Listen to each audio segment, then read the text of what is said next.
আসসালামু আলাইকুম ওয়া রাহমাতুল্লাহি ওয়া বারাকাতুহু। আলহামদুলিল্লাহ নাহমাদুহু ওয়া নাস্তাঈনুহু ওয়া নাস্তাগফিরুহু ওয়া নু'মিনু বিহি ওয়া নাতাওয়াক্কালু আলাইহি ওয়া নাউযু বিল্লাহি মিন শুরুরি আনফুসিনা ওয়া মিন সাইয়্যাতি আমালিনা। ওয়া মান ইয়াহদিহিল্লাহু ফালা হাদিয়া লাহু ওয়া নাশহাদু আল্লা ইলাহা ইল্লাল্লাহু ونشهد أن محمدا عبده ورسوله أما بعد। প্রিয় সুধী, আজকে এমনই একটা নবীর কথা আপনার সামনে নিয়ে আসছি, হযরত ঈসা আলাইহিস সালাম। নবীরা ধর্মের প্রচারক আমরা জানি, কিন্তু হযরত ঈসা আলাইহিস সালাম কিভাবে এলেন সেই বিষয় নিয়ে আপনার সামনে আলোচনা করব ইনশাআল্লাহুল আজিজ। যুগে যুগে আল্লাহর মনোনীত ধর্ম প্রচারের জন্য প্রেরিত পুরুষ এসেছেন, বা আল্লাহর নবীরা এসেছেন, বা আল্লাহ তাবারাক ওয়া তাআলা পাঠিয়েছেন। আল্লাহর তৌহিদের বাণী ও নির্দেশসমূহ প্রচার করাই তাদের একমাত্র কাজ ছিল। নবী রসুল বা পয়গম্বর নামে পরিচিত হযরত ঈসা আলাইহিস সালাম তেমনি ছিলেন আল্লাহর প্রেরিত একজন নবী। হযরত আদম আলাইহিস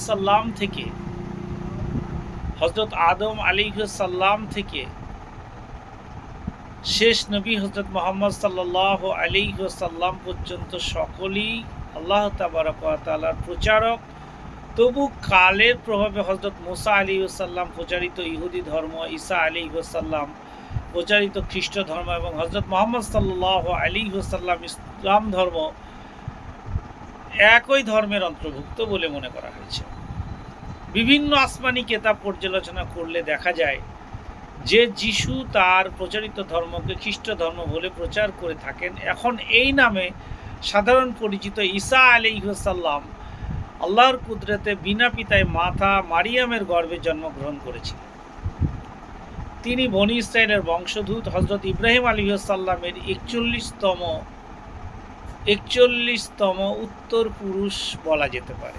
ঈসা আলাইহিস সালামের মাতার জন্ম উৎস কিভাবে এসেছে বা উৎসর্গ কিভাবে হয়েছে সেই বিষয় নিয়ে আপনার সামনে আলোচনা করব।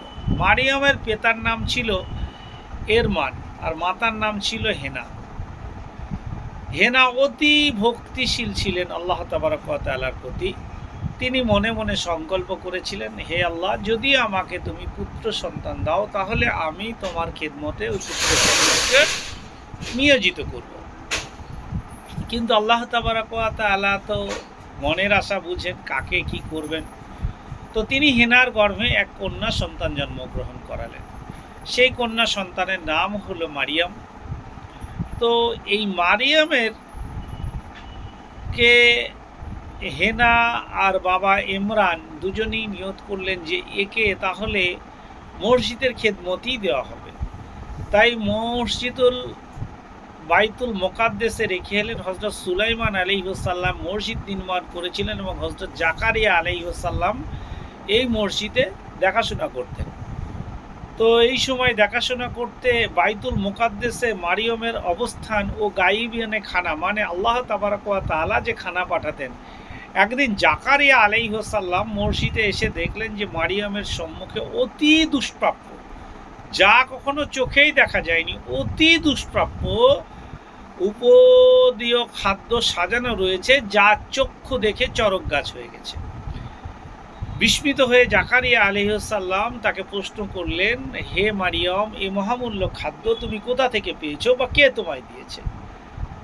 তো মারিয়াম প্রতি উত্তরে জাকারিয়া আলাইহিস সালামকে বললেন, মহান তাবারক ওয়া তাআলা আমাকে ওখান থেকে খাবার পরিবেশন করেছেন। জাকারিয়া আলাইহিস সালাম তো অতীব চিন্তায় পড়ে গেলেন।